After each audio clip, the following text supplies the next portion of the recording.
Good morning, guys. This is Pinkie the Housewife. Oh, yes. We had a wonderful time watching Love and Marriage Huntsville last night. It was great. It was great. I enjoyed it. Yes, I did. I hope all of you all got a chance to watch it. But if not, that's why I am here. I am here so we can talk about it. Yes, we can talk about it. All right?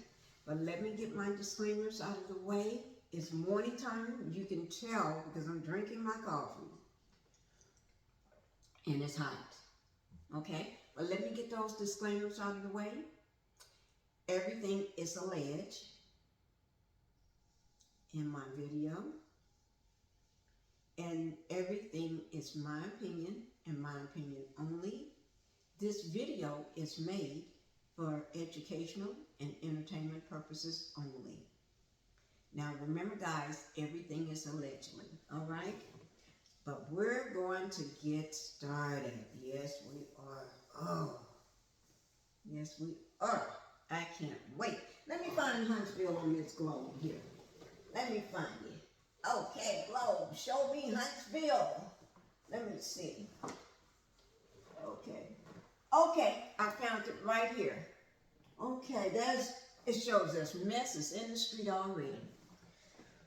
Whew, I don't know what I'm going to do with some of these cast members, but they're not my problem. I got enough problems just trying to figure out what I'm going to eat in the morning. My husband did ask me that question again. What do I want to eat for this morning? And he told me he was going to fix pancakes and eggs, and I'm not sure what else. And he asked me, did I want any? Of course I want some. But he wanted to know what time am I going to eat when I finish drinking my coffee. I got to drink this first before I eat. This coffee is the only thing that wakes me up, keeps me calm. Okay? But we're going to talk about Love and Marriage Huntsville. And let me say this before I get started. Remember my little bonnet? Let me get up and show it to you. This is the one of the bonnets that was made for me, Pinkie the Housewife. And it's very good quality by my husband's sister. Her name is Sharon McCree out of Pennsylvania. And you can wear it on the satin side if you want to wear all black. And then when you have it on the satin side, the ruffles here gives you a little pink. Okay? Now, this is not a paid endorsement at all. I'm just doing it because she's my sister-in-law. Okay? And she makes them for me. I love it. Okay? I just want to get that on out of the way. You know what? I should leave it up somewhere so everybody can see it. I'm not going to put it on my husband's monitors.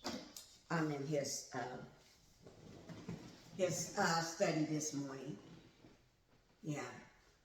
This is my second time, maybe third time taping in here. But I do have on my alien socks because, you know, these alien socks are going to give me courage to talk about some people. You have to have all the strength and get rid of all the bad juju. The bad stuff out there.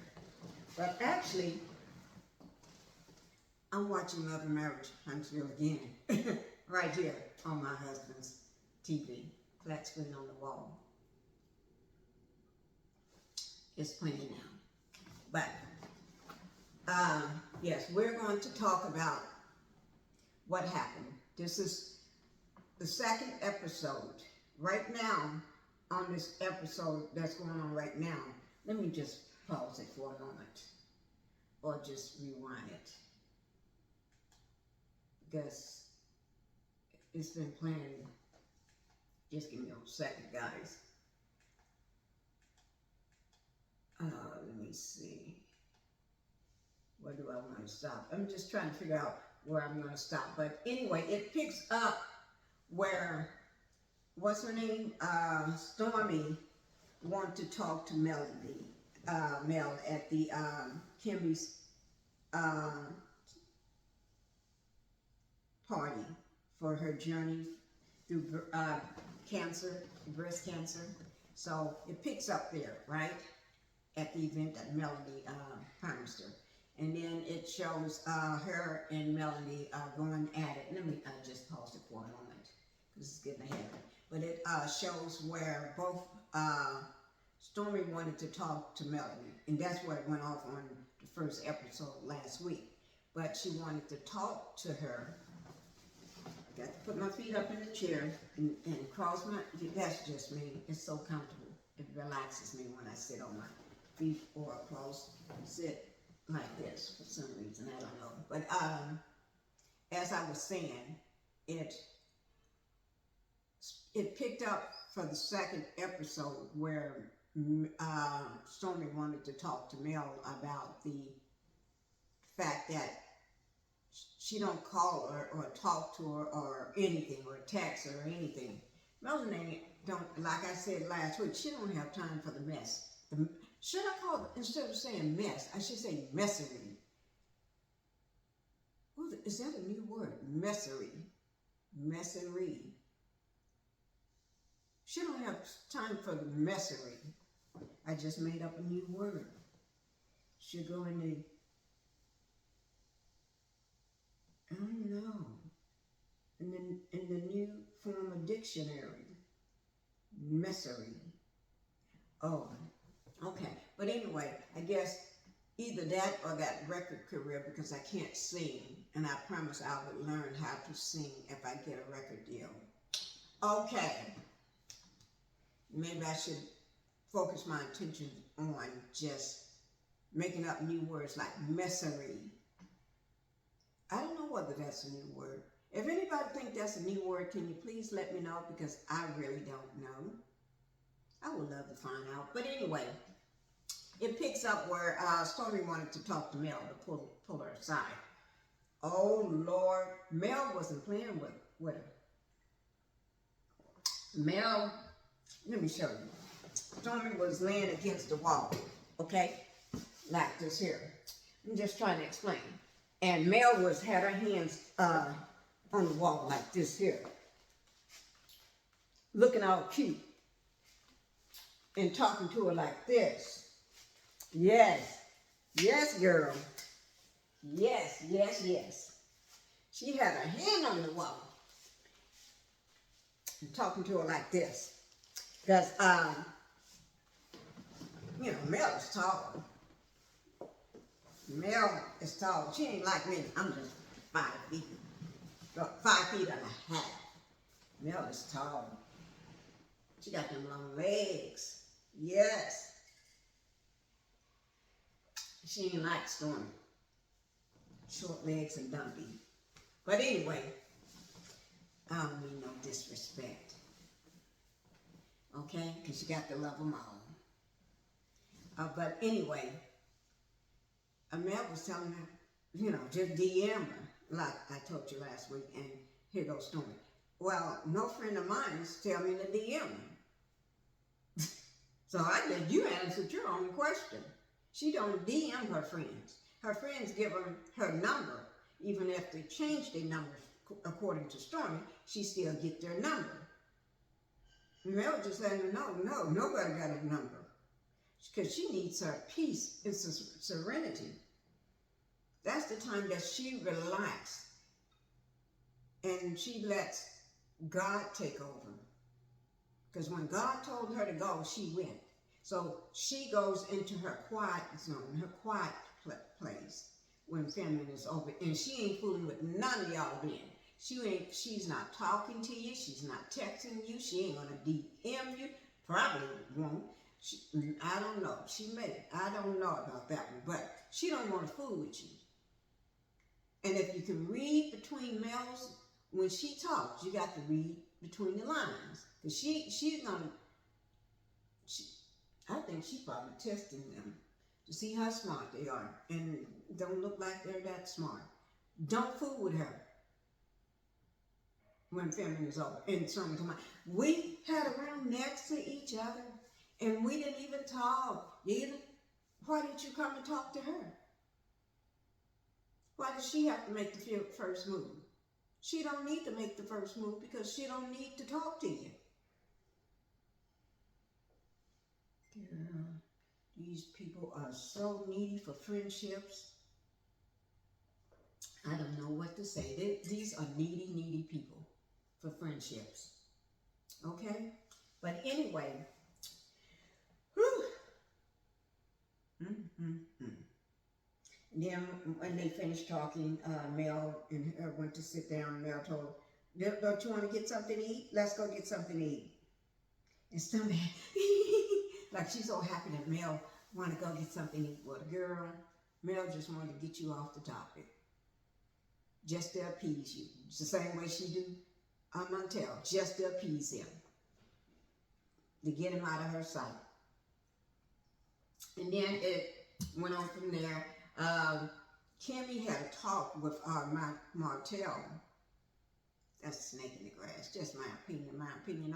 Like I said, everything is allegedly. But anyway, Kimmy had a talk with Martell.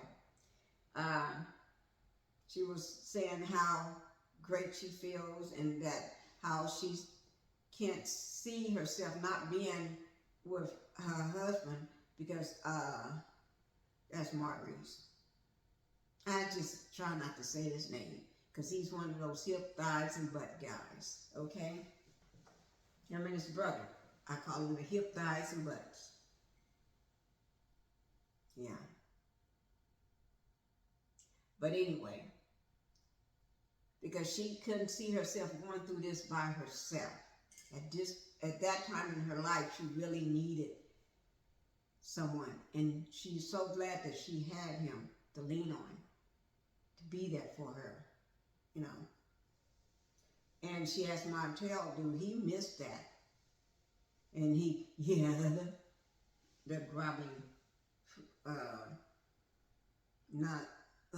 but anyway, he was so happy to, oh yeah, I missed that.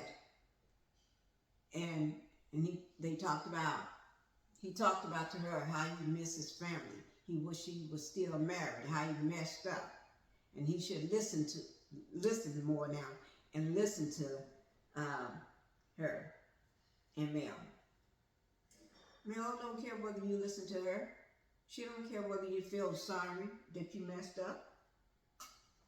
That's not her place and that's not her problem no more.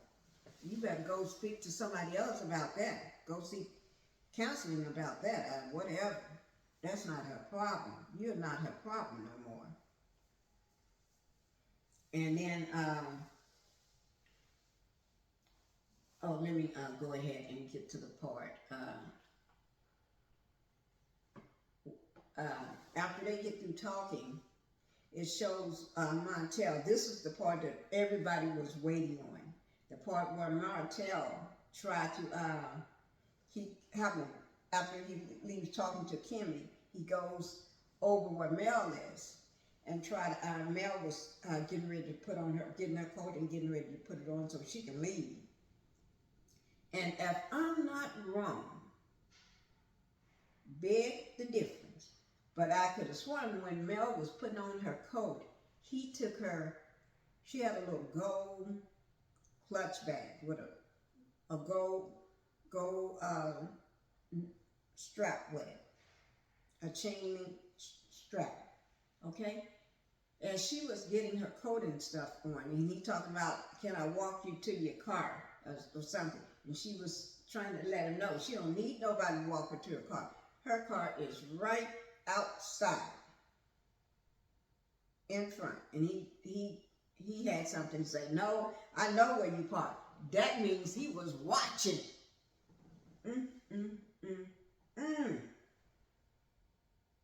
Snakery sit. They're showing him right now, walking over to her right now. And Kimmy doing this little. Oh, here it is. Mel getting ready to put on her coat. She's putting it on. Martell got her purse off that chair, hanging on that chair, and he's holding it in his hand Why is he holding, and then she gets her purse from her handbag from him. If you watch it closely, he's holding her purse while she put on her coat. She didn't ask him to hold her purse or take her purse off that trip. He did it on his own. You probably could do that when y'all was married. She left you. You don't do that. You don't put your hands on a woman's purse. I saw that. And then Lou and his wife standing there, and Mel is trying to explain to him, I don't need you to walk me to my car. I've been walking to my car all the time by myself. She's used to it. This is what she do. And Big Lou and his wife gonna get in the middle of it. But Big Lou is the main one. He just want to make sure you say, she been doing this all along. And he told me, I know where you parked. Here you go. You parked right up front. There's Big Lou and his wife. The wife is talking. I need some coffee because I just woke up this morning. This is my woke up face. And yes, I do have on my pajamas. I'm in pajamas. These are my Victoria's Secret pajamas, as always, because it's hard for me to find an extra small in pajamas. So I just go there. Or Eddie Barrett, because I don't even have to call Eddie Barrett. They call me and let me know when they got new stuff in they think I may like. And then I don't even have to go in and pay for it. They already know, charge it for me on my account. And they just have it ready for me, or they send it to me. But I always just like going in there to pick it up, or have my husband stop by. Yeah. I like that. I like that. I really do. But let's get back to Mel then.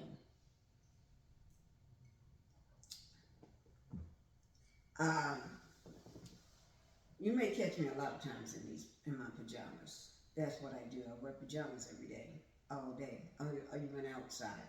I even go to some of my appointments for my face, or get a facial, or whatever I go get, in my pajamas. They know. If Pinkie is not coming in there in a sweatsuit,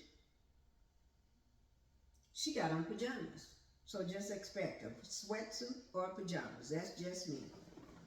But I do not wear house shoes out. I will put on some sneakers. I do not wear house shoes out. No, I don't do that.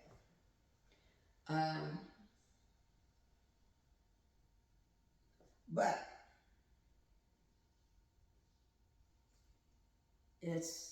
Martell is really, really trying to get her back. And here he's supposed to be linked with Sheree from Lamh, and then side chick. He got 2 other women. And I don't see why Sheree would share somebody. That shows her desperateness. Yeah. That ain't all. I could not be that desperate. That's just sickening. Thank God I never had to be. I never had to be.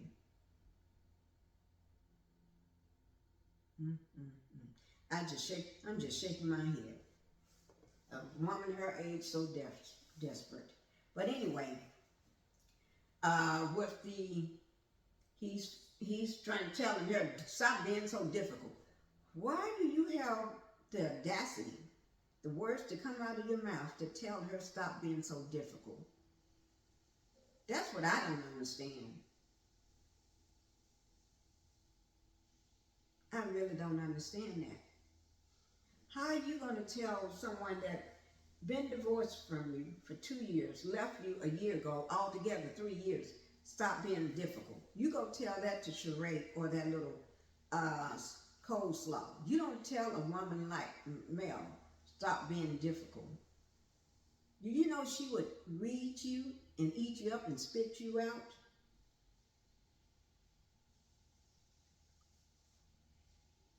Okay. You have women. We do not have to put up with men like that. Just not. Whew. Let me drink some coffee on that one. Everything is alleged, in my opinion.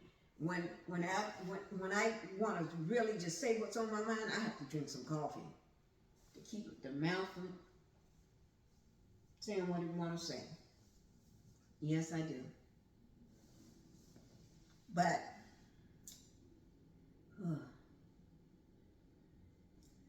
let me just tell you this. That he would not let her go. And Melanie says to Big Lou and his wife that, you know, the pregnant one, that she wished her wishes would be respected. See, meaning you are not respecting what I'm saying. Respect what I'm saying to you, and everything will be cool. But you all are not doing that. They're worried about what Martell is saying instead of what she is saying. Ooh, Lord. He wants everybody to think he's a good guy, and he did say that. So she just started going to, leaving the building, going to the door, and he's right behind her like a little pet. Like that little snake, just following her. I'm a good snake, but I'm going to follow you. I'm a good snake, but I'm going to follow you. And if I'm not wrong, when he opened the door so she can go out, he did say, you kicked me. Stop kicking me or something like that. I guess you kicked him. That's what you do with a snake.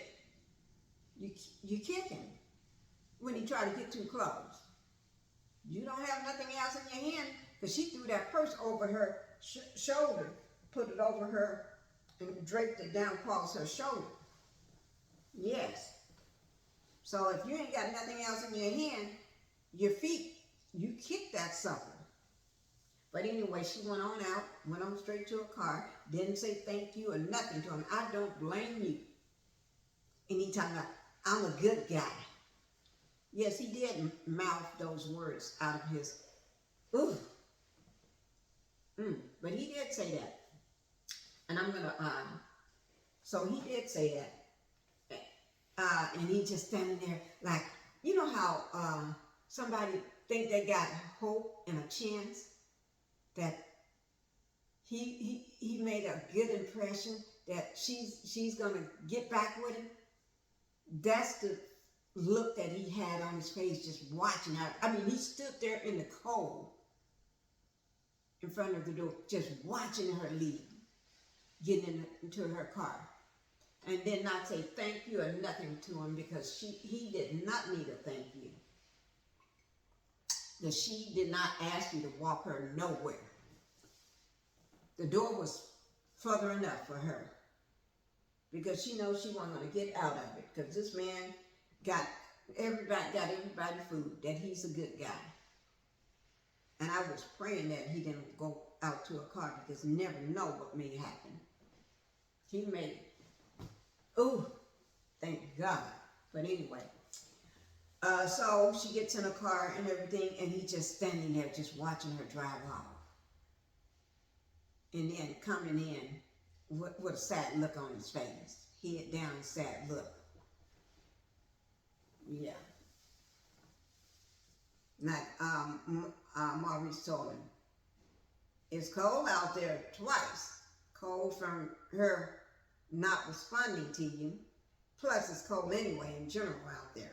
You didn't get what you want from her. Oh yes, because he was begging the whole time she was there. Did you pray? No, she ain't gonna pray. Like she said, she won't waste God's time on stuff, on praying that y'all get back together. That's a waste of God's time. So no, she didn't pray. She wasn't even thinking about that. If she pray every day, but she ain't gonna pray about that. She just did that just to appease you, man. And I'll talk about the other thing later. Oh, it's good.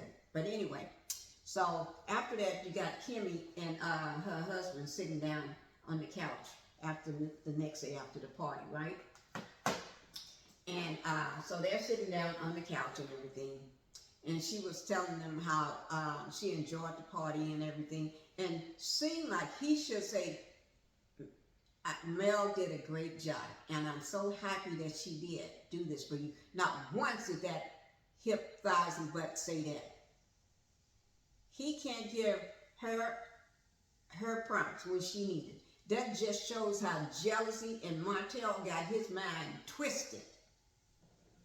He believes the lies of Martell. And the only reason he's doing that and refused to give her prompts is because he knows if he do, Martell probably got something on him. He's afraid to turn against Martell or say anything nice about Mel. Just my opinion only. Okay? And I don't think I'm wrong about this. But anyway, and then I just didn't like the vibes that here Kimmy talking about how wonderful her party was and everything like this, and they knew that Mel set it up, and not once did he say anything good about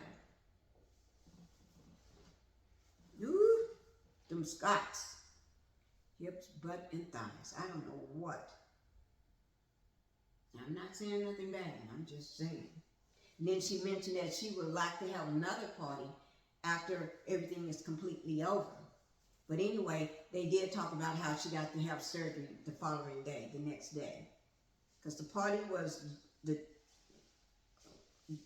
okay, this is the current day. The party was that night, and then it's that morning they're talking. And then she's getting herself ready, her bags and stuff ready to go into surgery, because they have to remove all the remaining area of the cancerous part out. Yeah. And then they go on from there. Oh my Lord. Let me take a sip. Go on there to Martell. Now, Chris Fletcher and his wife are having their date night. They are having date night. Date night does not mean date night and friend. One friend. That's not a date night. But he crashes their date night.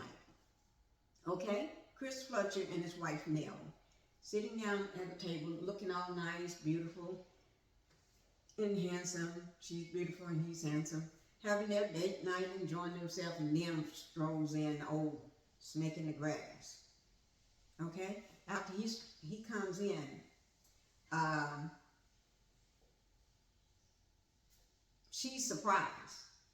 And he pretend like, oh, I didn't know y'all was on your date night. But it's okay because I've been knowing them for a long time. It's okay, they don't mind. She did mind. He think everything he do is cool, come by yards, or whatever. Ooh, my Lord. But anyway, he sits his old hunky-dory self down, looking like a fool, just my opinion.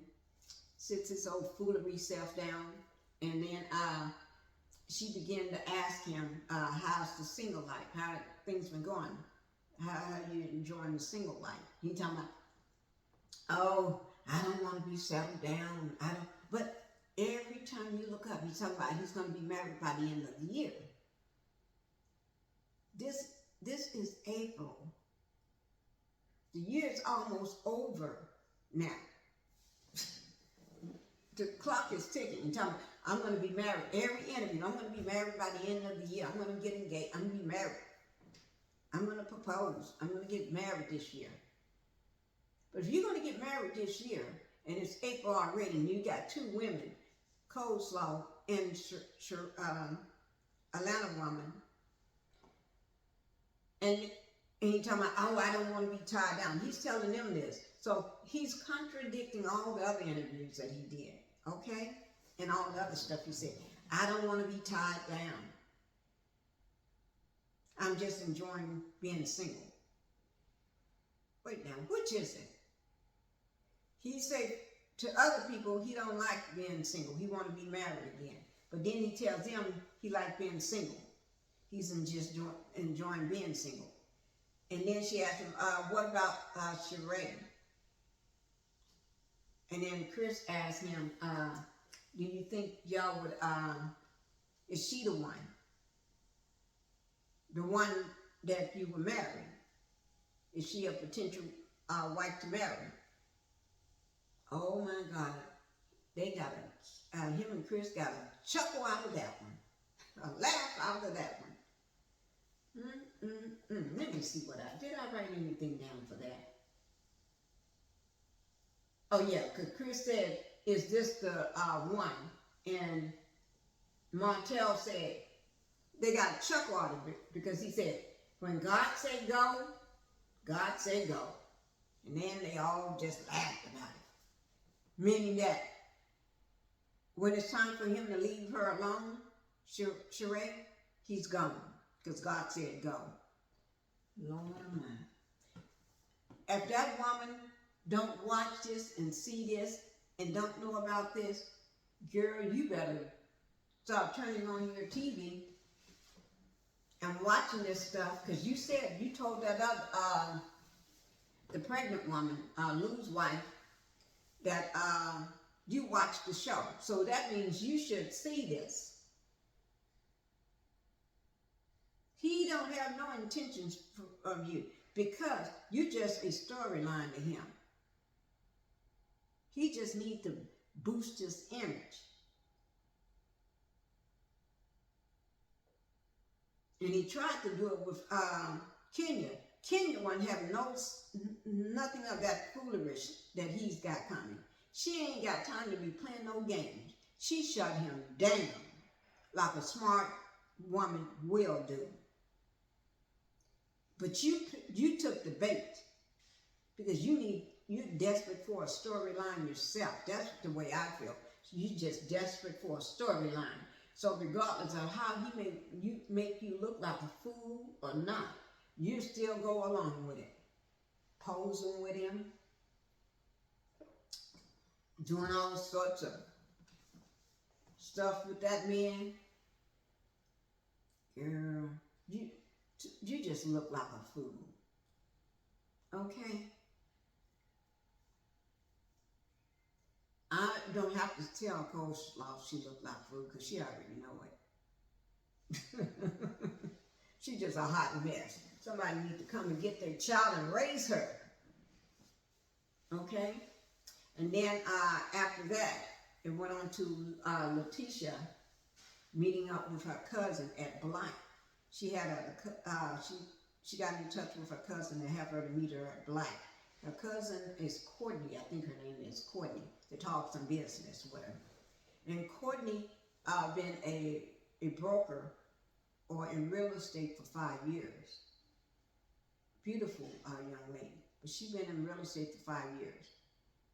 Why? And she just moved to another firm. So why would you leave where you are to go work for some crooks? And just in my opinion, everything is allegedly.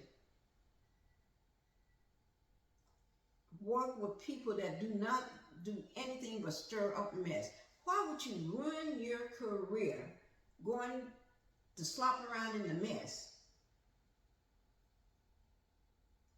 Letitia can barely manage her own household and her own husband, let alone anything else. And every time you go, they show Black, ain't nobody in there but the workers. The place is completely empty. So I don't know what's going on. Why would you go work for some startup messy thing?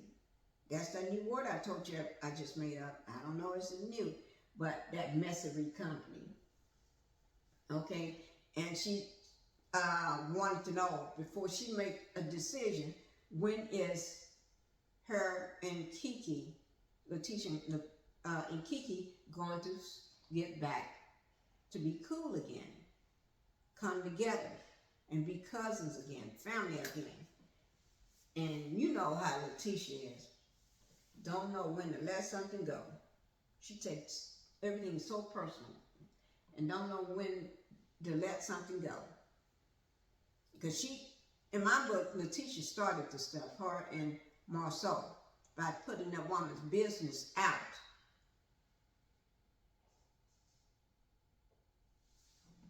Then when she came back, then y'all gonna get mad. But you started it.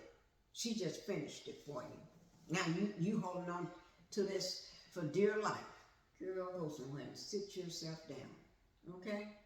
But anyway, so the woman agreed if the two cousins, if Kiki and Letitia meet up and settle their difference, then she'll come work for them. I don't know. Why would you go work for a company? It's just my opinion only. A company that haven't even been there barely a year. I don't even think it's been a year. And full of mess. You got the two messiest people. And you getting ready to put your career and everything else on hold to go work in a pool of mess. Girl, you better call God. Call on him to be around you every day and tell you when to go before you get hung up in it for too long. Okay, so we're going to leave that alone. I'm not thinking about him. But after that, Nell, which is Chris Fletcher's wife, they've been married forever, right? And they're old and longtime friends, Mel and the snake, Martell. So, oh yeah, before I get there, let me just say this since I was talking about Letitia. Letitia did meet up with her cousin Kiki so they can box, you know, boop, boop, boop, boop, boop, boop, like that, you know, so they can box and talk it out. And they did talk. Nothing was resolved because Kiki can't let nothing go.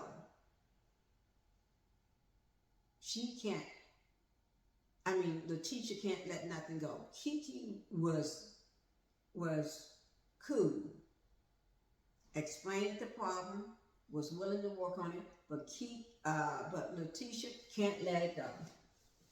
Talking about she can't trust her. Girl, Kiki can't trust you because you and your husband are the one started it talking about her addiction.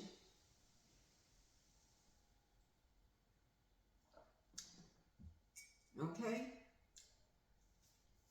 But anyway, now let me go ahead and wrap this up with our Mel. Mel was contacted by Chris Fletcher's wife, Nell, right? So they was in this beautiful, I think it was a park or something, but it was beautiful and everything. So Mel was all dressed down in some beautiful black pants. I guess it was black or denim. But anyway, some beautiful sneakers on. I must look those sneakers up. Okay, because I want a pair of those. But anyway, and then she had on her God Said Go sweatshirt, white with black writing. And then Nell's wife was looking beautiful as well. But they was dressed down. Okay? Still looking beautiful. And I think out of the whole scene, that was the most peaceful scene and healing scene that Melanie got a chance to have, because she was talking with a longtime friend, someone that she can trust, someone that's not going to go out and spill everything, stab her in the back. She was able to express her opinion and be real. Sometimes we need that as women. Somebody that we know that have our back. Somebody that we can express our opinion to and be real to, and not have to worry about that. That they're judging you and they're going to use things against you. They're going to use it and put it in their back pocket and wait till the perfect moment to slam it in public. or go on social media and talk about you. It was a relief to see her talk to someone that's of her caliber. And I know what that means. And I know because I got friends. I got a lot of friends. But there's only one, I would say there's only one. We've been friends for years, very long time. And she's the only friend that can come to my house, call me at the drop of a hat, and come sleep in one of my guest rooms. And she can say she's coming for one day and she'll be here for a week and 2 weeks straight. She's still here. Because one day, whenever she say a day or two, you expect a week or two. You know, that's just her. And she knows, she always say, have my room ready. And we do. Have it ready for her. Because that's her room. Okay? And she gets in there, and you won't see her for days sometimes. She be locked up in there because everything she got is in there. She got her own private master bath, everything. The room is huge. Big flat screen on the wall. She got everything she need in there. She don't even have to come out to go to a bathroom because the bathroom is adjoined to the room. And it's not even a shared bathroom because every room in this house got its own private bath, big bath. We don't do those Jack and Jills and shared bathrooms and stuff. That's going out with the ages. That's old. But anyway, so I know what it means to have someone that you can rely on. Somebody of your caliber. When you got somebody up like that, you can let your defenses down and you can speak freely because that person understands. When you talk, they're not jealous or they're not envious or trying to find something to use against you. That's me and my friend. I can talk to her, I can call her up and tell her about how when we talk is about all the people that's trying to get something from us. Yeah, I like that. She's a true friend. She's a true friend. And so I love that scene with Chris Fletcher's wife. Let me try to bring it up. Chris Fletcher's wife and Melody having a great time, just talking and everything, out in the fresh sun, daylight, and they're comfortable. They're not all dressed up, but they're looking fly and beautiful anyway, and they just having a girlfriend talk. Oh, it just made my heart feel good to see her talking to someone that she know. If she's talked to her, she don't have to say don't tell nobody. But anyway, Chris Fletcher's wife, Nell, she did mention that Martell, while they was on their couple's date, he crashed their couple's date. Yeah. And I don't think she was happy about that anyway. But he crashed their couple's date. And said that he did talk about her, the co-parenting. He brought it up to the Fletchers like Mel got 20 babysitters. And thank God for that woman, Nell. Because she asked him about them being in court. He's suing her for the custody of the kids. And he said the reason why he was doing that, he telling Nell and Chris, the reason why he's doing that, because Nell got 20 babysitters. The woman couldn't wrap her head around it, so she just shook her head and told him straight out, nobody got 20 babysitters. She should know. Nobody got 20 babysitters. And she don't believe that. And he, oh yes she does. And she asked him to name them. He couldn't name but 3, maybe. And she said, because nobody got 20 babysitters. And he gonna stick to his story, 20 babysitters. Just like 20 is his favorite word. Just like when he said to Marcel that you sleeping with 20 women. He loved to use the word 20. 20 this, 20 that. For some reason, you know, a narcissist have his favorite words, go-to words that he used to try to break a person or control a person. His number is 20 for everything. Like Melanie sleeping with 20 men, 20 different men. Melanie got 20 boyfriends. Marcel got 20 side chicks on the side.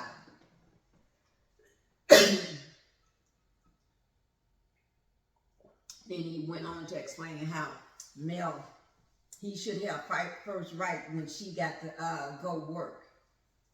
She called her brother all the way from Atlanta to have him to drive down to get the kids so she can go to work. What's wrong with that? That's her brother. He got a problem with men that are gay. He got a problem with gay people. Gay people been around from before you was born, man. And when you was married to Mel, that was your family too. So I don't know why you got a problem with it. You probably got some gay people in your family.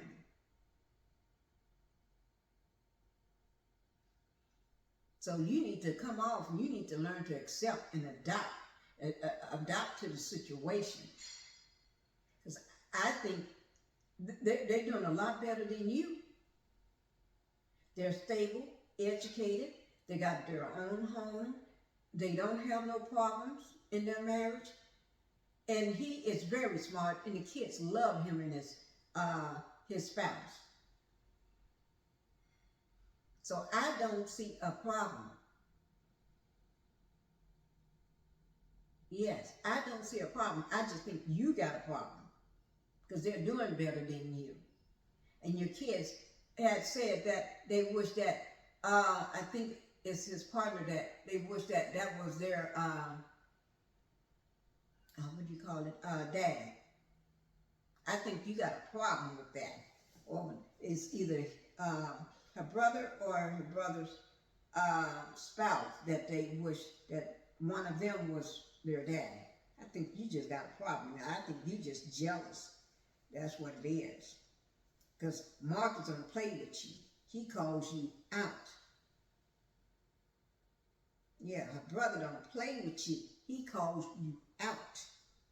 He tells you to keep his name out of your mouth and keep his sister name out of your mouth. Because you're going to have to deal with him. He ain't got time to play with you. He see you coming. He know what you are.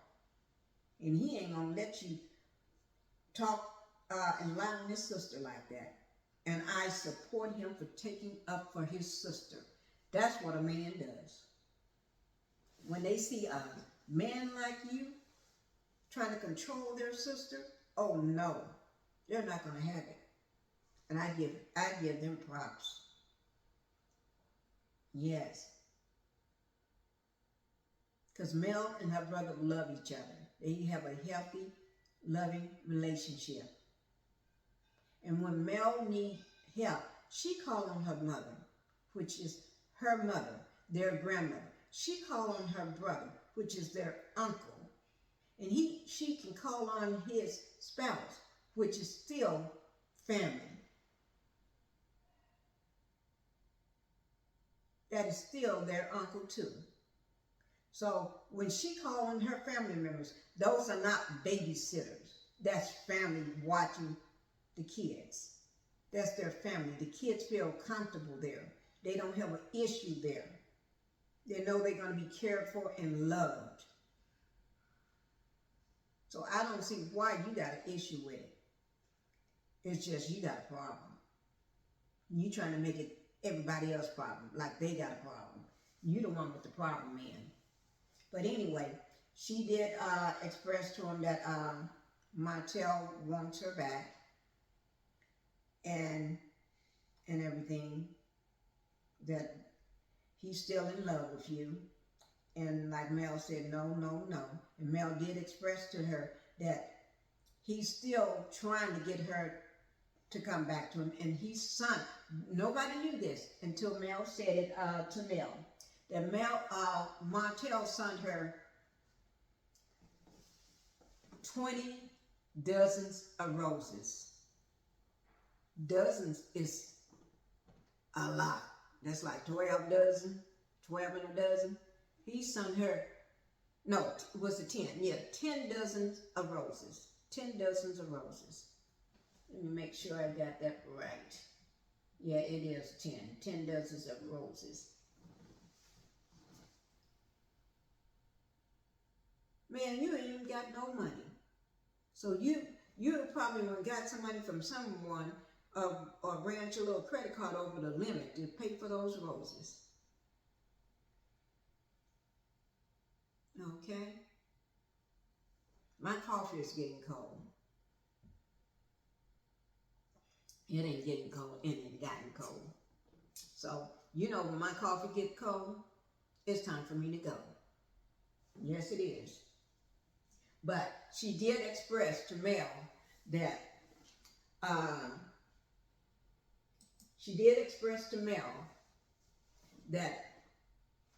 he's still in love with you. He still wants you back. And Mel agreed. She knows he wants her back. That's all he's been telling her. He wants her back. He sent her just a week and a half or 2 weeks ago 10 dozens of roses. If he had sent me 10 dozens of roses, I'd be skeptical, wondering whether he got a mic in him or a hidden device in him, so he can listen in to conversations in my house. I would have took them roses and put them out in the trash can, and took the trash can and put it out by the curb. Or told the person, take these roses and deliver them to every house on the block. Gave them away to people that never got roses. Yes. Probably would went down to a shelter or something and gave them out to the women there. Because Martell is going to be in the same situation anyway. Because he's nothing but squatting on a house that he's renting. And that house is up for sale, so he got to go. Person trying to sell their house, and he's trying to squat. Just like Destiny was doing. Oh, squatters. Taking something, trying to live in something that's not there. Man, you went down. Because if you look at the price of the house that they had when they first started, and the house that he's in right now, it does not compare. And he don't even take care of the yard or the landscaping, and the house look a mess. And I think his mom is living in there with him. And the house where he had for coleslaw, that house, she's out of that house anyway. And the car is gone. So she don't have a car no more. That BMW that you have bought for her, she don't have that no more. You don't have your BMW no more. You driving around in just one vehicle. Every time we see you, you're in that same vehicle, and that's it. And you're in a house that don't even compare to the one that you used to live in. You done went down. You done downgraded. You gave up everything. Like you was telling Kimmy and everybody that will listen, yeah, you do miss what you had. You miss your life. You miss Melanie. Because you can't see nobody else that measure up to her. But she don't want you back after what you did to her. You hurt her terribly. You put her through shame. You got everybody convinced that she was the one that did wrong. You said that she didn't satisfy you. If she didn't satisfy you, why do you want her back? She must was doing something right, because you all got 4 kids. You was married to her for the longest. You weren't going to leave her for the side chick anyway, so she must was doing something right. If you just want to spin things to make it your way. That's what a narcissistic person does. They try to make things seem one way. They're always trying to put the other person down, like the other person got fault, when you're the one doing wrong and doing all the trickery. You want people to think they're the one that's doing everything wrong.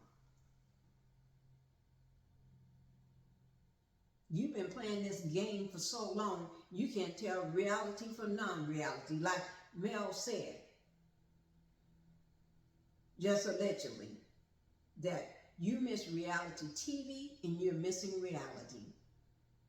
That's twofold. And that's my opinion only. But like I said, my coffee is getting cold, so I got to go.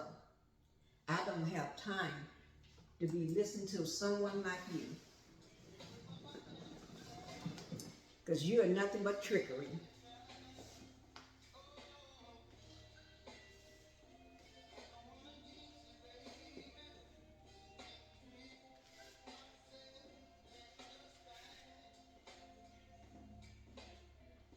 Okay, guys, can you do something for me?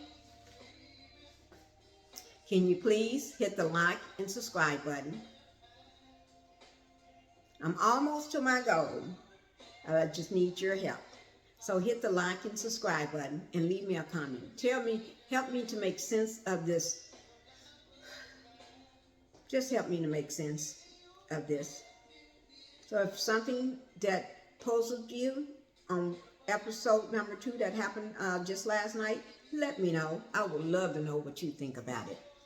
Okay? And remember, I just said this is my woke up look like this here. So you have to be, and don't go talking about me because I ain't got time for that. I really don't. I don't have time for it. I'm trying to get up earlier. Okay? It's hard. So just leave me a comment. Tell me what you think. And please hit the like and subscribe button. I'm almost there in terms of my subscribers. Okay? Like I said, it doesn't cost anything to subscribe. So I don't know why you're not hitting that like and subscribe button. Okay? That's my song, guys. Just leave me a comment.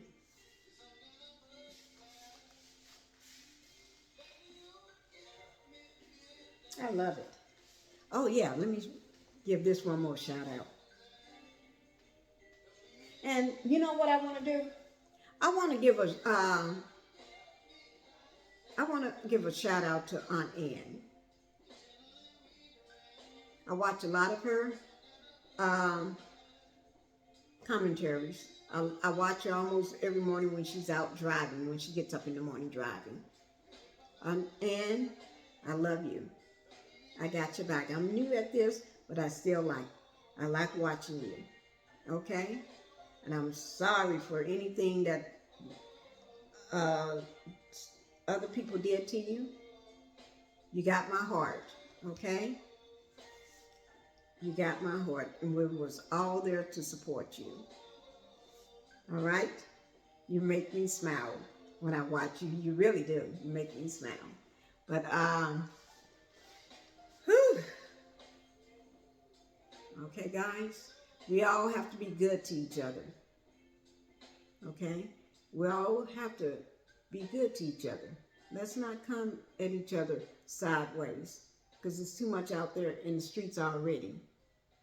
All right? So, like I said, hit the like and subscribe button. And leave me a comment. And hit the notification bell. And I'll be happy to come back with more. Okay, soon. I will be coming back because I got some other things I do want to talk about. Someone else. What's going on with them. So just go ahead and hit the like and subscribe button and leave me a comment. All right, guys. Y'all have a wonderful day. Bye-bye.